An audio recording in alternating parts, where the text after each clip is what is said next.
What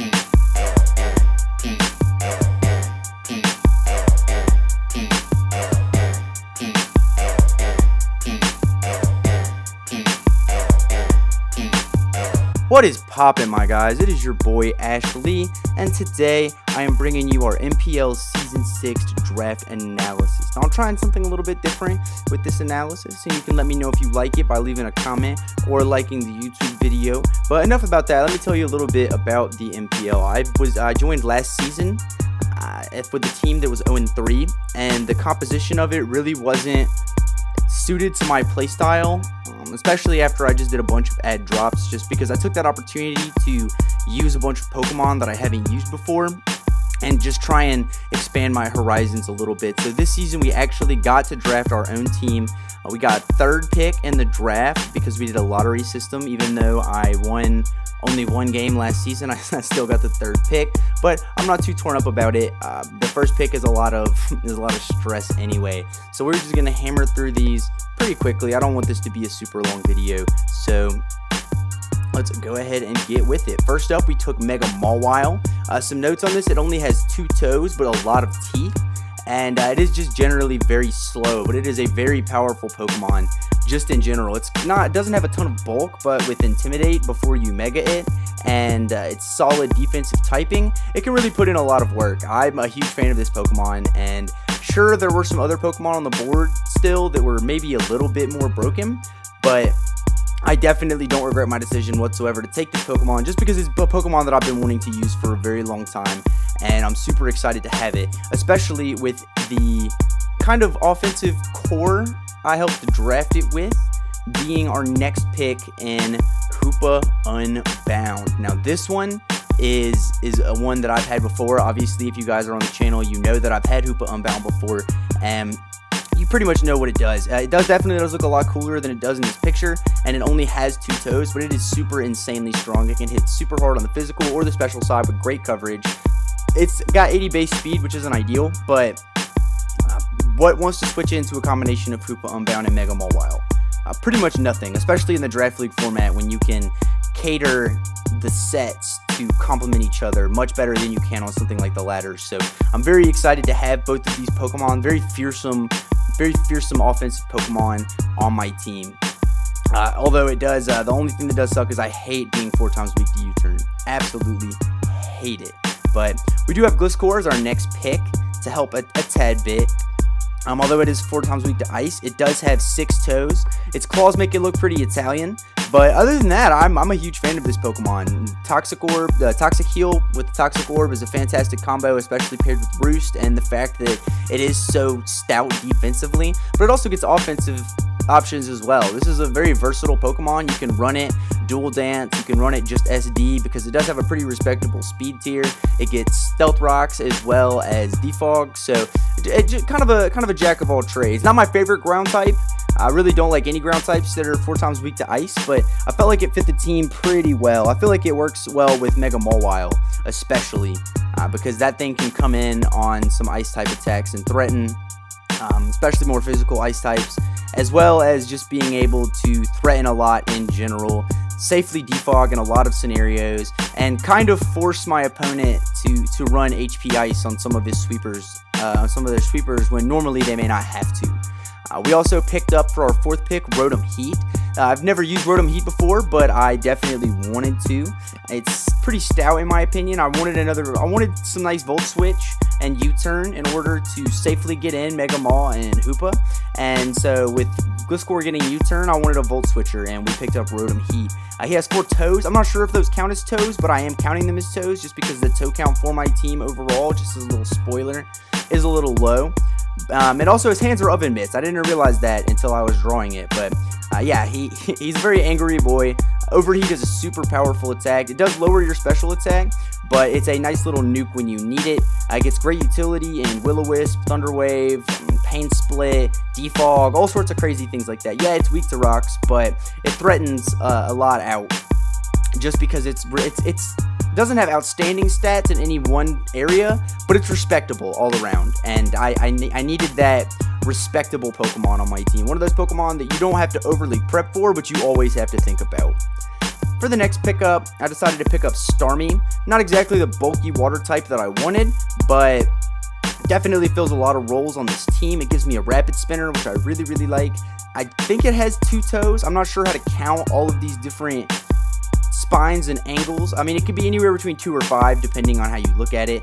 It'd be a very good goalie. You can see this thing in the net, just blocking all sorts of shots. It'd be really hard to score, especially on a penalty kick, because it can just reach everywhere. But and also the design was inspired by All Star, the song by Smash Mouth. I heard Masuda say that in an interview maybe a year or 2 ago. But it gives very respectable special attack. Gives me a very speedy option on my team. My team was a little on the slow side up until this point, but Starmie has a really nice speed tier, able to outspeed a lot and threaten.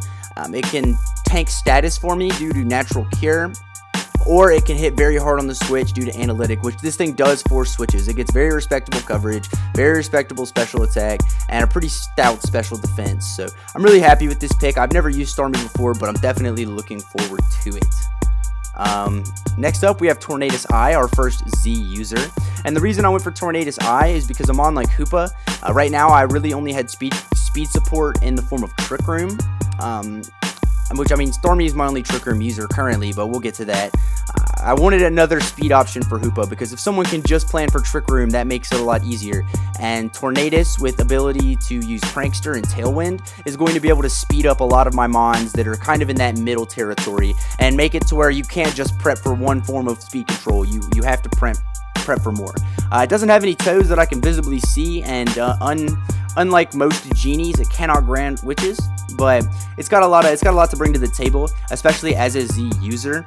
Nasty Plot is a great setup move that I wish more Pokemon got, and the ability to take advantage of its special Flying Stab and Hurricane with the Z move is absolutely phenomenal. I'm a big fan. I've never used Tornadus Eye before. I really wanted Torn T, but it got taken. But not too much off the skin, no skin off my back. I'm really happy to have Tornadus Eye, and I'm really looking forward to seeing what it does during the season. It's got a lot of interesting moveset potentials that I'm excited to try, and I think it makes a great Z user #1 for my team. We also picked up Cofagrigus. As I said, we needed the Trick Room option. Lots of fingers, but no toes, unfortunately, and it was featured in a Kanye song, being Power, when he says, "Put that pussy in a sarcophagus." That line was inspired by Cofagrigus. It's a little known fact, Black and White is actually Kanye's favorite era of games. He's a big Gen 5er, so... But more importantly, this Cofagrigus is nice because it's a great physical check. Mummy is a fantastic ability for mons like Megalopunny or Mega Metacham. Basically, any sort of physical attacker that depends on its ability to put in a lot of damage. So that being said, it's a great Rocky Helmet user as well. But Cofagrigus can really use a lot of different items effectively. It's super strong in its own right. You can sweep a team with it just on its own, based by the fact it does hit Nasty Plot, and Ghost is such a great stab that's not resisted by anything other than normal types, which even Hidden Power fighting off of a Nasty Plot will do some pretty nice damage. I'm a big fan of this pickup overall. I've never used it before, but another reason I liked it is because it gets spikes.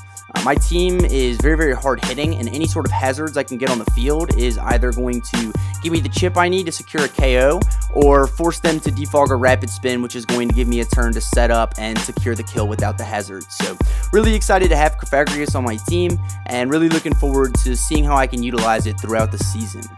Next up, we got Cratedile. Pretty much every grass type I wanted got sniped for me, so I just went with a tried and true one that didn't cost me a ton of points. It does have 4 stubs that I'm counting as toes, and it's Aaron's favorite Pokemon. I'm not sure why. He has a plastic model of a Cratedile. It doesn't have the little things around the head, like the little tentacle parts. It's just the head and the neck and the body of it. And it does have a suction cup on the bottom to match the suction cup ability, but other than that, I'm not really sure why he would like it. It doesn't even really look like that much of a Cratedile. It looks more just like the body. But anyway, enough about that. He's a very thirsty boy. He gets Storm Drain. This gives me a water immunity, which I really like. My team does not like switching into Scald currently, so this is another reason I like to pick it up. It gives me more hazards. It gives me reliable recovery. It's pretty stout defensively when it wants to be. It's obviously can't wall everything, but I've had it in a couple of matches where I was surprised with exactly how many hits it could take. So I don't really have a whole lot more to say about Cratedile. It's just a nice little middle ground pick. It's not what I wanted ideally, but not bad either. Next up, we have Dragonite, our other Z user. Now, this thing is a fearsome beast, and I was really happy to grab it as late in the draft as I did. It's got 6 toes, which really bolsters our toe count overall. It likes to dance. Nice, and it's got the rhythm in it, and it's got tiny wings but a big heart. This is a very, very versatile Pokemon. A lot of people just typically think about the Dragon Dance set, which Cards on the Table is my favorite set and is severely bolstered by Z moves because its coverage moves don't really have the power to break on their own, but with the Z move you can really muscle past some things that you normally wouldn't be able to. But it's also a great user of the Choice Band.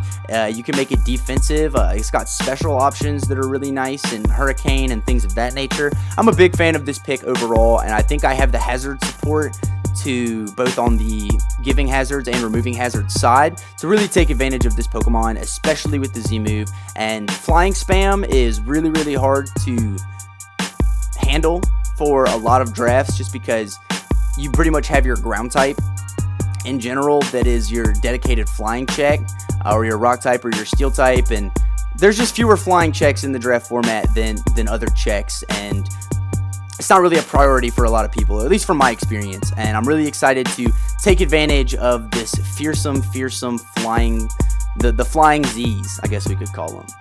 Next up, we picked up Balian. I really wanted Conk in this spot, but unfortunately it did get taken, but I'm super happy with Balian. It's got cool shoes, so I'm not sure how many toes it has, but I think it makes up for it in Twisty Horns. I might be leading the league in Twisty Horns. I know that Nova picked up Stantler, but those horns are more curved. I'll do more research into that and maybe post an update video, but the last thing I like is its Regal Chest Tuft. It looks very nice, almost smug, but not really. More confident than smug.